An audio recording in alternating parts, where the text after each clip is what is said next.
Hola chicos, ¿cómo están? Aquí les preparé un nuevo video sobre el tema que estamos viendo, tiro parabólico o también llamado tiro oblicuo, ¿no es cierto? Cualquiera de estos dos nombres es lo mismo. Lo que yo quiero pretender ahora es saber cómo calcular, por ejemplo, el salto de este chico, qué tan alto llega, qué tan lejos alcanza de una rampa a la otra. ¿Por qué? Porque si no lo hace bien, le puede pasar algo así como a estos chicos, ¿no es cierto? Encarar mal la pendiente o calcular mal la distancia como en el caso de abajo. Bueno, no queremos que nos pase eso. ¿Cómo lo vamos a hacer? Lo vamos a hacer con la ayuda de estos gráficos, ¿sí? Que nos ayudan a determinar qué tan alto es capaz de alcanzar esa bicicleta y qué tan lejos es capaz de llegar. Acá recibe el nombre de alcance. Bueno, vas a ver acá algunas cositas que nos interesan, como ser la velocidad, el ángulo con que sale disparada, las velocidades iniciales en Y, en X, etcétera. Todo eso lo podemos determinar mediante lo que vamos a aprender ahora. Bueno, en primer lugar, debemos ubicar nuestro objeto de análisis en un sistema de ejes cartesiano. ¿Por qué? Para que podamos hacer bien el cálculo del tiro parabólico. Lo primero que observo es que hace justamente una parábola, una especie de semicurva, ¿sí? De una punta a la otra. Veamos qué ocurre tanto en el plano horizontal como en el plano vertical. Si yo traslapara esas dos situaciones en una sola, observaría algo así como esto. Bien, veamos lo que ocurre en el eje X. ¿Sí? Supongamos que le pido a este chico, ¿sí? Que trata de ubicar con dificultad su vista, qué es lo que ocurre mirando a este objeto desde arriba y que me diga a ver qué es lo que pasa. Bueno, él, ¿qué nota? Nota que el movimiento es parejito, es constante. Por lo tanto, cumple las leyes del movimiento rectilíneo uniforme. Repetimos, porque el movimiento es constante. Ahora, ¿y qué pasa en el plano vertical? Le vamos a pedir a esta persona que ponga el ojo ahí, sobre el perfil, sobre el canto de esa pelota, y analice lo que ocurre cuando sube y cuando baja. Bueno, ¿qué observamos? Primero, que en la medida que sube, pierde altura, pero cuando vuelve a bajar, gana velocidad. Por lo tanto, su movimiento no es uniforme, sino que es variado. Por lo tanto, cumple las leyes del movimiento rectilíneo uniforme. Así que, ¿qué podríamos decir entonces lo que es un tiro parabólico u oblicuo, como decía el título al principio? Bueno, resulta ser que es la combinación de dos movimientos a la vez, es decir, el rectilíneo uniforme en el plano horizontal y el movimiento rectilíneo uniformemente variado en el plano vertical. Así que, si uno quiere saber cómo calcular esto, basta con saber cuáles son sus componentes horizontales y verticales a partir de la velocidad inicial para poder trabajar de forma independiente con cada una de esas velocidades. ¿Cómo hacemos? Bueno, si ustedes recuerdan, al principio de año analizamos vectores, ¿no es cierto? Y para poder hacer un estudio adecuado de los vectores teníamos que descomponer el vector original en sus componentes horizontales, ¿sí? Acá sería la de X, y verticales, el A de Y. Bueno, si yo trasladara eso, por ejemplo, al salto de esta moto, obtendría algo similar. Supongamos que saco la rampa y que en su lugar coloco un sistema de ejes cartesianos. Se lo coloco ahí encima. Bueno, ¿cuáles son las similitudes entre los vectores y esto que vamos a ver ahora? Si tú observas, la velocidad con que sale disparada sería nuestro vector A, ¿no es cierto? Y si tuviera que descomponer este vector A, tendría la componente horizontal en X y tendría la componente horizontal en Y. Bien, ¿esto a qué equivaldría?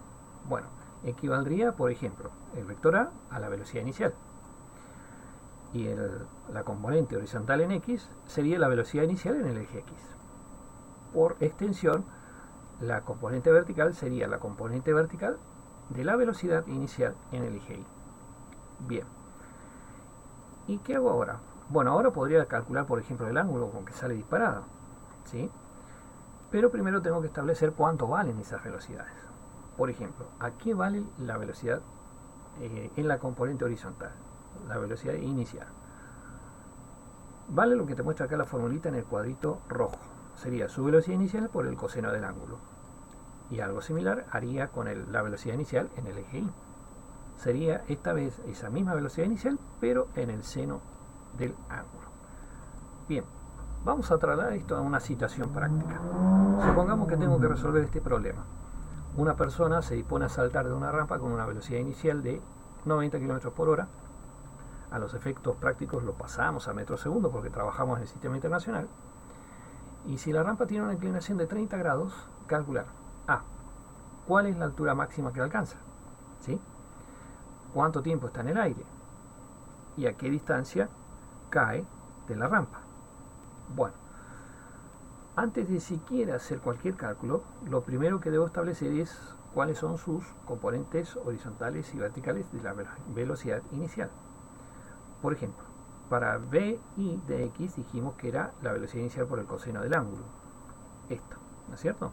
La velocidad inicial vale 25 metros segundos y el coseno del ángulo sería el coseno de 30 grados. ¿Cómo haría yo este cálculo? Fíjate, acá te lo voy a mostrar con una calculadora. Me voy para acá. Queda un poco borroso ahí.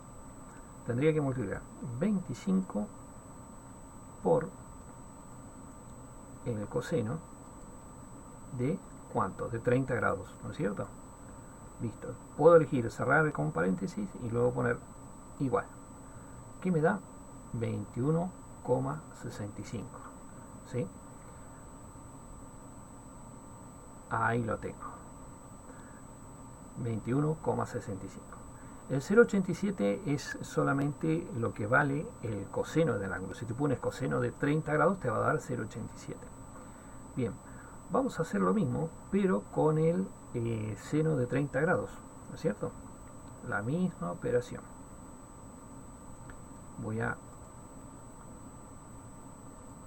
volver a reflotar mi calculadora y digo 25 por el seno de 30 igual, ahí está, 12,5.